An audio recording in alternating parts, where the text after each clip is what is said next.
hadis yang ke-20.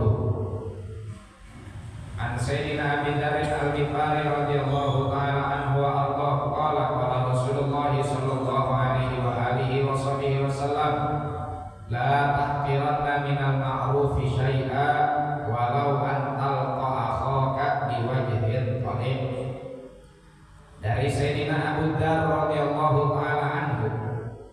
Sayyidina Abu Dzar ini di dalam beberapa kitab biografi ada khilaf di kalangan para sejarawan atau di kalangan para pakar biografi tentang namanya beliau, karena Abu Dzar ini adalah kunyahnya. Adapun namanya yang paling sahih adalah pendapat yang menyatakan nama beliau itu Jundub bin Junadah. Jadi kalau ditanya siapa namanya Abu Dzar, Abu Dzar itu kunyah, sedangkan namanya Jundub bin Junadah. Beliau meriwayatkan hadis dari baginda Nabi sallallahu alaihi wasallam. Rasulullah sallallahu alaihi wasallam bersabda, apa sabdanya? Ya, qala lin Nabi. Rasulullah berpesan kepadaku, la tahqiranna minal ma'rufi syai'a. Jangan pernah engkau menjelekkan, mengucilkan, mengecilkan segala macam kebaikan. Walau antal akhaka biwajhil talib, meskipun kebaikan tersebut hanya sekedar engkau menemui saudaramu dengan wajah yang, kalau terjemahan orang Poris, dengan mukanya ajer, muka yang ajer, ya. Nah, jamaah sekalian, hadis ini masih berbicara tentang adab nabawi, tentang akhlak yang dipesankan oleh Rasulullah sallallahu alaihi wasallam. Ada dua hal utama yang perlu kita ketahui di sini. Yang pertama adalah al-ma'ruf, kebaikan. Apa itu kebaikan? Kebaikan adalah segala sesuatu yang menghantarkan kita kepada keridhaan Allah. Kalau sesuatu tersebut dalam kacamata kita baik, tapi dia menghantarkan kepada amarah Allah, berarti dia bukan ma'ruf, dia munkar. Datang silaturahim, baik gak Pak? Baik gak? Belum tentu lah, kalau silaturahimnya ke rumah janda berdua-duaan doang, munkar. Nah iya, munkar, bukan ma'ruf itu, ya. Ngelus kepala anak yatim, baik apa buruk? Belum tentu lah, kalau yatimnya udah SMA. Iya. Jadi tidak serta-merta apa yang menurut cara pandang kita itu baik ternyata sama menurut cara pandang atau dalam kacamata atau dalam timbangan syariat. Nah, inilah pentingnya majelis ilmu, supaya tindakan kita semuanya sesuai dengan mizanus syariah, sesuai dengan timbangan syariah. Nah, segala sesuatu yang menghantarkan kita kepada keridhaan Allah, itulah yang disebut dengan ma'ruf. Dan tidak semua perkara yang terkadang ma'ruf, bahkan dalam kacamata syariat, dalam beberapa keadaan tertentu belum tentu layak untuk dikerjakan, belum tentu sesuai untuk dilakukan, ya. Apabila perbuatan yang ma'ruf tersebut, ya, pada akhirnya membawa dampak yang tidak baik, ada berita informasi tentang sebuah kebenaran, tapi jangan serta-merta kemudian kita sampaikan, kita timbang dulu ada benarnya apa enggak.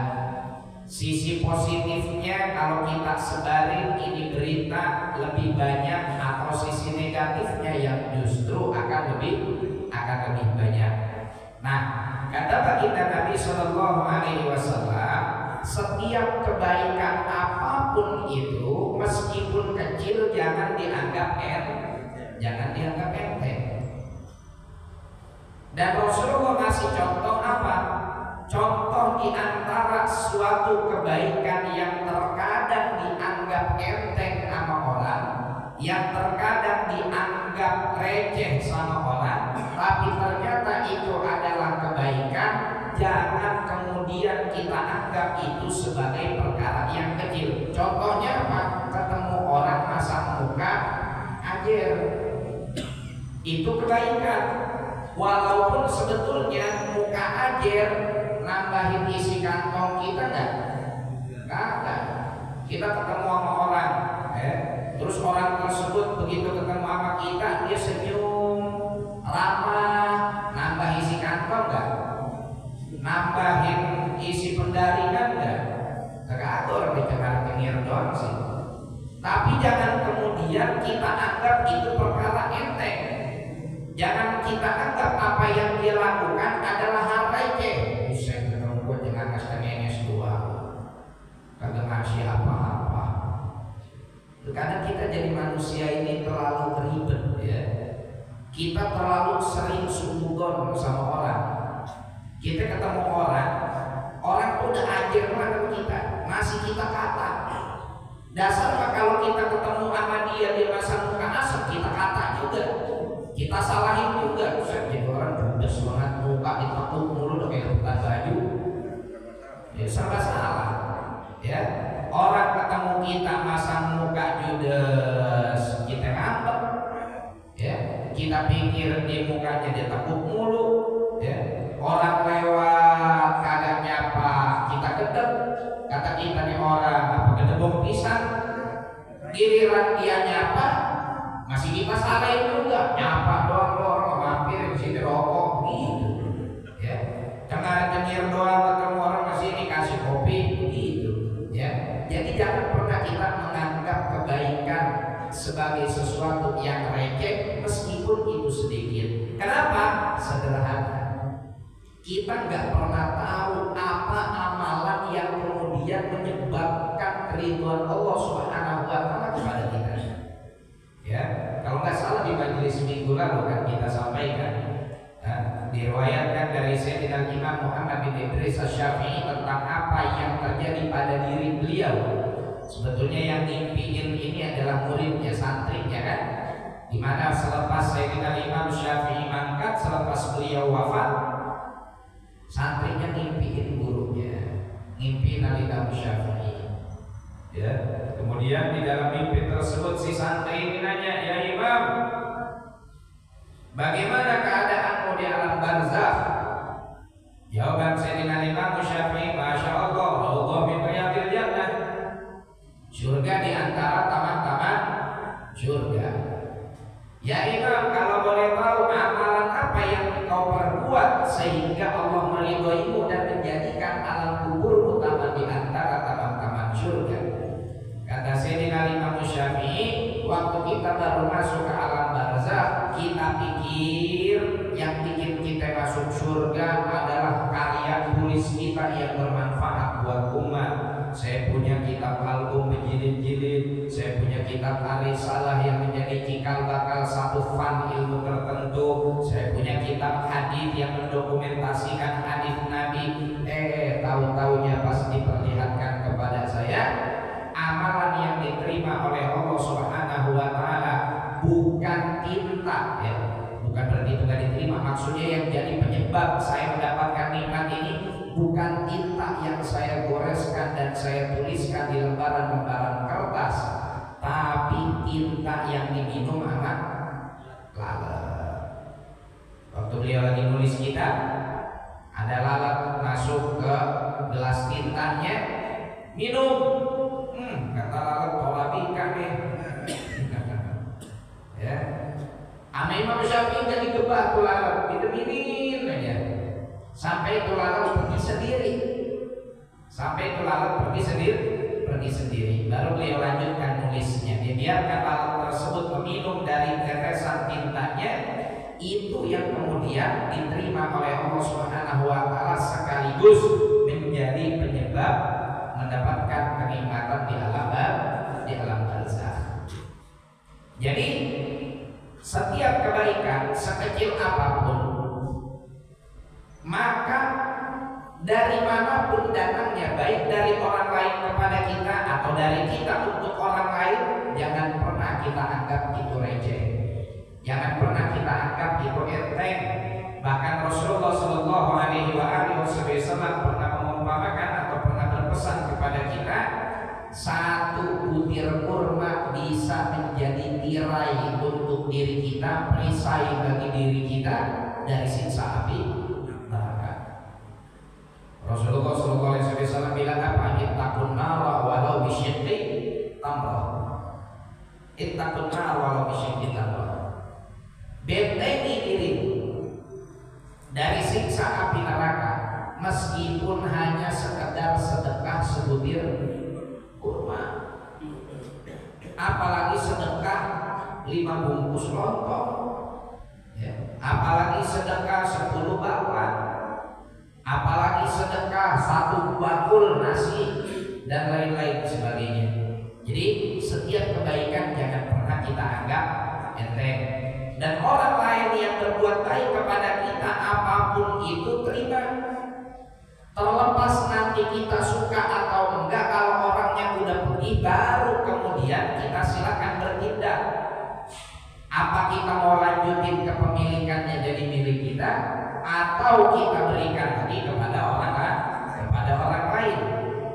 Jangankan dalam perkara yang sifatnya bentuknya bukan hal yang menunjukkan kepada kewaraan, bahkan kepada segala hal yang menunjukkan kepada kewaraan seseorang, sifat wara seseorang. Kalau ada orang ngasih hadiah, terima, kata Rasulullah. Dulu ada orang ngasih duit, ya, ngasih dinar kepada Sayyidina Umar bin Khattab. Begitu orang itu ngasih kepada Sayyidina Umar bin Khattab, Sayyidina Umar bin Khattab kagak terima, nolak. Nggak mau. Nah, mohon maaf, anda nggak butuh. Diomelin sama Nabi. Ya. Kata Rasulullah Sallallahu Alaihi Wasallam, in syi'ta tamallaktahu wa in syi'ta tatasaddaq bihi. Ya Umar, kalau ada orang ngasih hadiah terima. Orang jangan ngasih sih. Min ghairi tasawufin, yang penting intinya hadiah yang kamu terima itu bukan karena mata kamu yang jelalatan. Mata kamu gak jelalatan, kamu tuh gak dongkoh sama hadiah tersebut, ya. Bukan kamu yang boleh ngidam-ngidangin hadiah itu. Hati kamu biasa, hati kamu dingin terhadap harta tersebut, terus dikasih, terima. Baru nanti insyi'ta tamallaktahu, kalau mau kamu silakan miliki sendiri. Wa insyi'ta tatasaddaq bihi, atau kalau kamu merasa memang gak perlu, sedekahin. Yang penting jangan nolak pemberian orang. Ya, jadi cara warok terhadap harta pemberian orang lain juga ada caranya, jangan nyakitin orang. Kayak misalkan, ya, bapak diundang ke rumah orang kaya, tapi kita tahu kebanyakan hartanya syubhat. Ya, tapi kan kita nggak tahu yang dikasih sama dia ke kita itu belum tentu yang syubhat. Bisa jadi karena dia tahu yang datang ini jamaah tahlil dari Masjid Al-Furqan, ya, dia tahu yang datang ini adalah jamaah pengajian, dia ambil bagian hartanya yang memang benar-benar halal, dikasih ke bapak. Nah, kalau ternyata benar-benar halal terus main tolak-tolak aja, datangnya pas dibuka disebut amplopnya isinya 7 juta, apa kagak nyesel? Ya, namanya rezeki, apa nggak nyesel? Kalau kita diundang datang ke rumah dia, kita dapat ngaji, kita datang kalau amplopnya yang diterima, banyakkan subhatnya bandanya, banyakkan subhatnya. Udah gitu ngaji, semua ikhlas aja, ikhlas. Begitu datang kita, itu di amplopnya, terima kasih, anda nggak mau, anda nggak terima. Ya, udah buat yang lain aja, buat yang lain aja.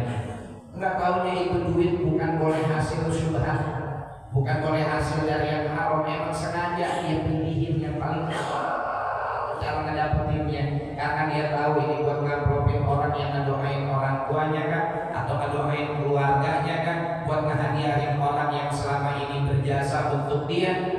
Nah, kita tolak. Ada tetangga kita nerima, saya lu ngambil aja amplop dari rumah dia, banyak sumatnya. Gue masuk kan bodo amat isinya 5 juta. Nyesel kalau begitu masukin kan gitu dah tuh kita kadang ya. Jadi kalau dihadiahin sama orang terima, baru nanti terlepas bapak pengen punya sifat warok silakan. Nah, kayaknya ini mah nanti saya ngomongnya emang duitnya duit panas ini mah, sedekahin lagi. Iya, kasih orang lagi. Pinter ya nyedekahinnya ke bininya. Balik lagi dia kopinya sama bini dipakai buat beli kopi pasar rubuh. Balik lagi ke situ. Masya Allah. Ala kulli hal, jadi ada cara kita kalau memang punya sifat warok terhadap sesuatu, ada caranya supaya apa? Nggak nyakitin hati orang, karena orang tersebut mungkin ngasih hadiah niatnya ikhlas atau bahkan dia sudah persiapkan sesuatu yang terbaik. Diriwayatkan dari Sayyidina Imam Fakhrul Wujud Sidi Syekh Abu Bakar bin Salim, ya, beliau jangan kata nolak hadiah, ya. Untuk nolak orang datang ke rumahnya nggak pernah. Sampai satu ketika beliau baru pulang aja, sedang lemes-lemesnya, sedang capek-capeknya, baru naruh badan doang rebah, baru melayang doang. Orang kalau baru melayang terus dibangunin kan rasanya pala 7 giling. Iya, kelingan. Baru melayang doang tiba-tiba ada suara. Baru melayang doang ada suara, kedengeran di bawah, orang rada ribut. Dilihat dari orang rumahnya, dari jendela kamarnya ada nenek-nenek. Ada nenek-nenek bawa mangkok. Ada nenek-nenek bawa mangkok. Turunlah Sayyidina Syekh Abu Bakar bin Salim nanya kepada pembantunya yang pada saat itu lagi menghadang nenek-nenek itu, ngajak berbantu nenek-nenek. Ada apa ini? Ini ya Imam, nenek-nenek datang pengen ketemu sama antum. Saya bilang antum baru pulang ngajar, sedang loyo-loyonya, sedang capek-capeknya, pasti baru mau istirahat, temennya ngotot pengen ketemu. Sayyidina Syekh Abu Bakar bin Salim dengan wajah yang cerianya, dengan wajah yang sumringahnya, dengan wajah yang ajarnya nanya ke nenek-nenek, mau ngapain ini? Ada perlu apa?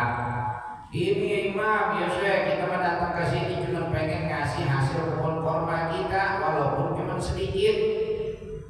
Dilihat cuma semangkok, dibandingin dengan kurma yang ada di gudang Sidi Syekh Abu Bakar bin Salim, tak ada apa-apanya. Beliau itu sampai sekarang dapurnya masih ada, tempat dapur gede.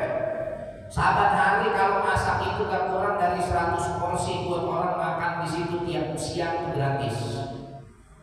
Sahabat siang, bukan jualan, emang jamu siapa yang lewat tempat makan di situ, ya. Nah itu artinya kalau dibandingkan dengan kurma yang ada di gudang dapurnya, gak ada apa-apanya, ya. Hanya semangkok doang, nah berapa duit balik.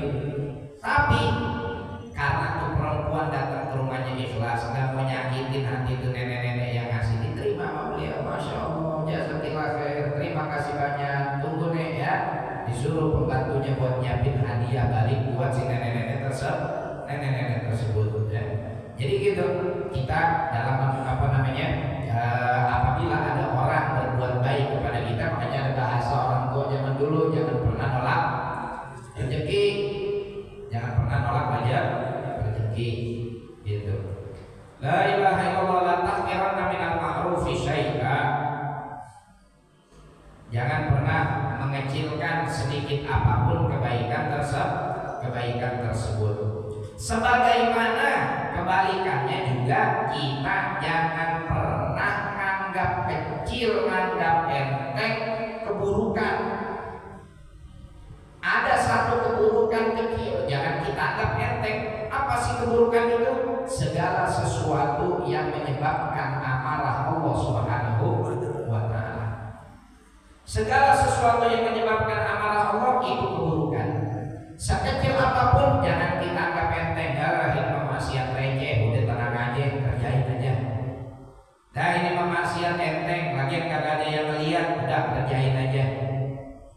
Rasulullah Shallallahu Alaihi Wasallam pernah bersabda, ya, Innal abda la yatakallamu bi kalimatin. Sesungguhnya ada seorang hamba yang dia ngomong satu kata.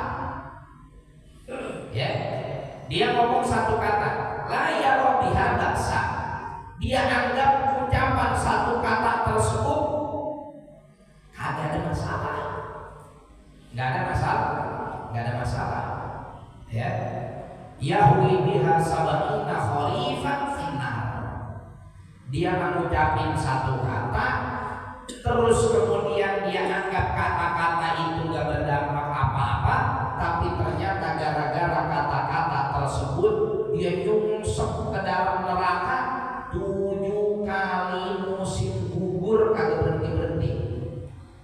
Maksudnya seakan-akan dia masuk ke dalam neraka yang kedalamannya itu seperti bapak melakukan perjalanan 7 tahun. Jalan 7 tahun dari sini sampai mana Bapak? Keliling dunia. Lagi pondok. Itu jalannya jalan buget. 7 tahun. Ya. Dengan jalan seperti itu nanti neraka tempat dia di situ. Dengan kedalaman seperti melakukan perjalanan 7 tahun. Cuma ngucapin satu kalimat yang dianggap biasa. Kenapa bisa sampai kayak begitu? Karena ternyata satu kalimat yang dia lontarkan yang awalnya dia anggap biasa aja, justru malah menghasilkan, misalkan ada orang yang terzalimi, ada orang yang darahnya ngalir, ada orang yang hilang nyawa. Bapak Isam, saya mau niat tadi bercanda loh, ngapa jadi begini? Lah cuman bercandanya, ada orang ketahuan emang lagi menggigil, keluar rumah nyari bodrek. Ngapa tuh orang begitu keluar rumah nyari bodrek pakai sarung dia kurupin badannya. Bapak teriak terjauh, maling! Ada orang di pos ronda, mana? Dikejar tuh orang yang lagi nyari bodrek. Tuh orang lagi nyari bodrek kekurupan sarung, dia lihat ada yang kejar-kejar, dia lari. Makin dianggap benar kalau ternyata dia makin ketangkap, dikebukin mati. Terus siapa yang dosanya paling gede? Yang bercanda ngomong maling. Itu maksud dari hadis Nabi Sallallahu Alaihi Wasallam. Maling berapa huruf sih? M-A-L-I-N-G 6 huruf. 6 huruf bikin 7 tahun perjalanan ke dalam neraka.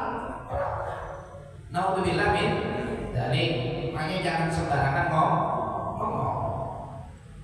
Termasuk kalau seandainya, ya, kalau seandainya ada hal informasi yang memang benar datang ke kita, yang memang benar sampai ke kita, kayak misalkan itu tadi dalam kasus maling beneran, tak katakan tuh maling beneran. Kalau kita teriak terus kemudian dia dihakimi oleh masyarakat, dia meninggal, kita dapat dosanya. Kenapa? Emang ada kisos sarikoh pakai matiin orang. Ya, emang ada hukuman mencuri dihukum dengan hukuman mati?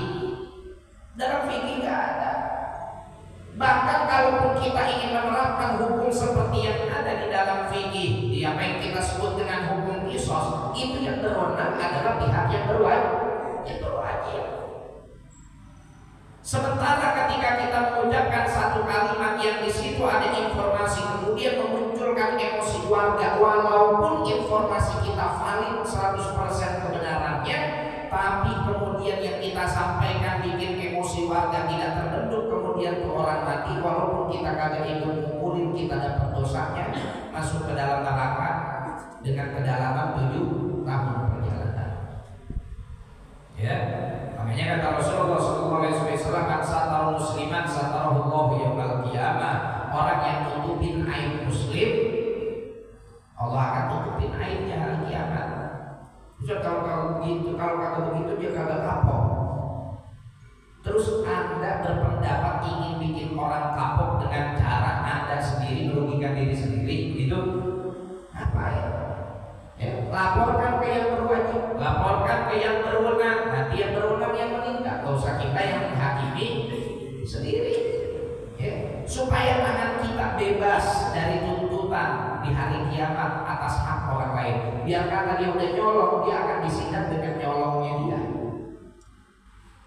Tapi kita juga akan disidang oleh Allah gara-gara melakukan tindakan yang merugikan jiwanya. Sebagaimana seorang Hajjaj ibn Yusuf yang terkenal dengan tindakannya banyak membunuh para sahabat radhiyallahu ta'ala anhum dan dia orang muslim, banyak membunuh Ahlul Bait, ya. Maka kata para guru-guru kita, kalau kita kebanyakan ngomongin Hajjaj bin Yusuf, ya nanti dosa-dosanya Hajjaj bin Yusuf bisa jadi kurang, ya, bisa jadi kurang karena dia digibahin dulu. Walaupun dia adalah seorang yang begitu banyak kebrutalannya. Jadi gitu, ya. Jangan sampai perkara yang kecil bikin kita pada akhirnya mendapatkan amarah Allah Subhanahu wa ta'ala, wal iyadu billah. Mungkin sering Bapak juga dengar cerita tentang satu sosok yang biasanya dibawain oleh guru-guru kita dalam kajian tasawuf. Mereka ada sosok pribadi ulama besar namanya Bar Seso. Banyak yang diceritakan di kitab-kitab tasawuf. Siapa Bar Seso ini? Bar Seso ini Kiai Gede, bukan gede badan, bukan, ya. Maksudnya kiai yang namanya sudah tenar, santrinya ribuan, dan santrinya semuanya punya karomah. Santri yang paling recehnya bisa terbang, ya. Santri yang paling recehnya bisa terbang, sakti kan. Ada punya karomah. Karena ketenaran si Bar Seso ini sebagai sosok yang ahli ibadah dan punya banyak karomah, dia dipuji. Ada satu santri daftar, Assalamualaikum, salam Pak Kiai, saya pengen mondok di sini. Ya silakan, asal sanggup ngikutin tilakatnya, ngikutin wiridnya. Iya Pak Kiai, insya Allah saya sanggup. Saya juga udah bosan dengan dunia hitam. Oh, saya pengen tobat. Silakan. Ini santri, begitu jadi santri, masya Allah ibadahnya getol banget. Sampai saking getolnya dia ibadah, Bar Seso sebagai kiai kalah ibadahnya. Akhirnya di si Bar Seso termotivasi. Saya bukan kiainya, kok ibadahnya rajinan dia. Dia bukan santri, ya.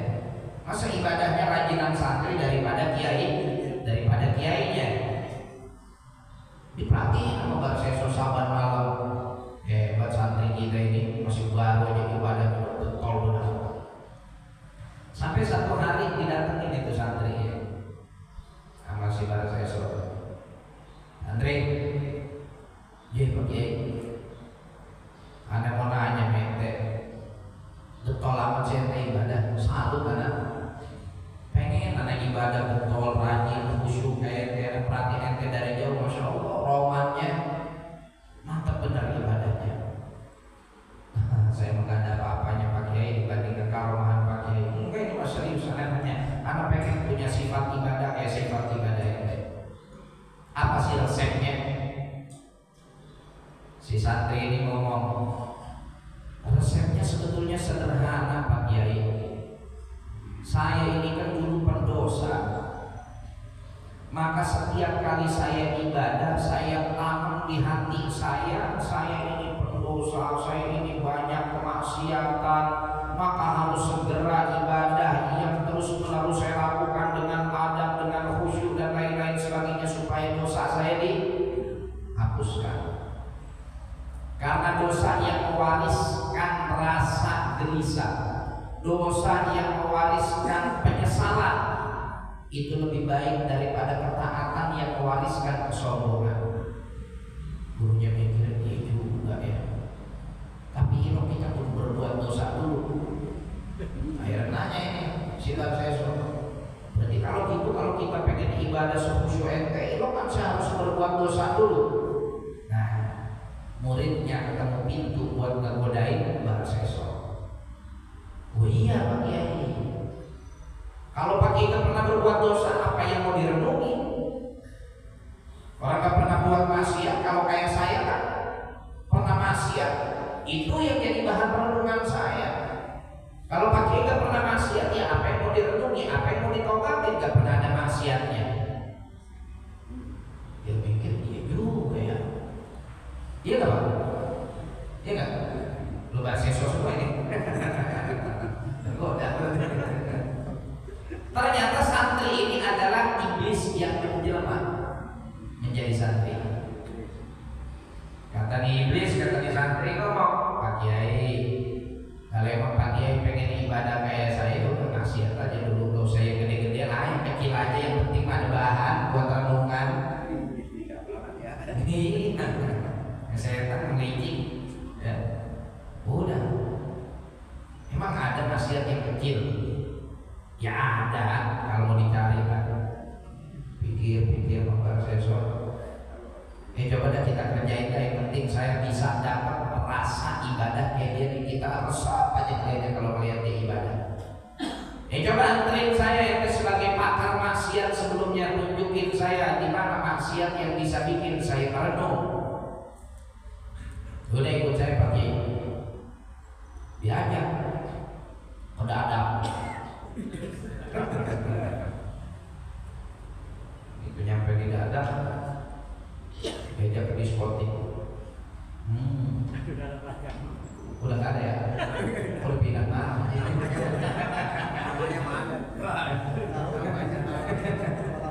Ini ajak ke diskotik. Diajak ke diskotik. Tempat apa ini? Orang ngadu pakai baju tapi telanjang. Nah itu Pak Kiai, maksiat. Maksiat apa? Zina. Wah, dosa gede. Apalagi kalau RT satu ngamuk, tahu bisa ngamuk. Ya cobain aja Pak Kiai. Enak. Gak. Dosa gede, latak roh zina. Katanya pengen jadi ahli ibadah yang punya rasa, biar ada yang direnungin, kagak mau.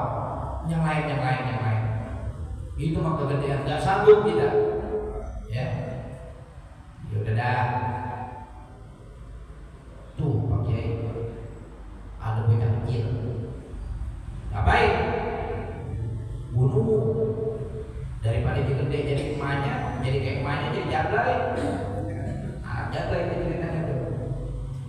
Mending matiin sekarang daripada gede jadi ahli maksiat, ngikutin jejak emaknya. Mikir. Enggak. Nggak mau. Dosanya gede juga. Min ajli dzalika katabna 'ala bani Adam man qatala nafsan bighairi nafs maka annama qatala an-nasa jami'an. Bunuh satu nyawa tanpa pembenaran syariat sama aja bunuh orang satu dunia. Gede itu dosanya. Dia mau takut. Tadi katanya pengen ada maksiat, kan kamu minta yang kecil. Ya kalau kecil mah tapakurnya kagak tapi nantep.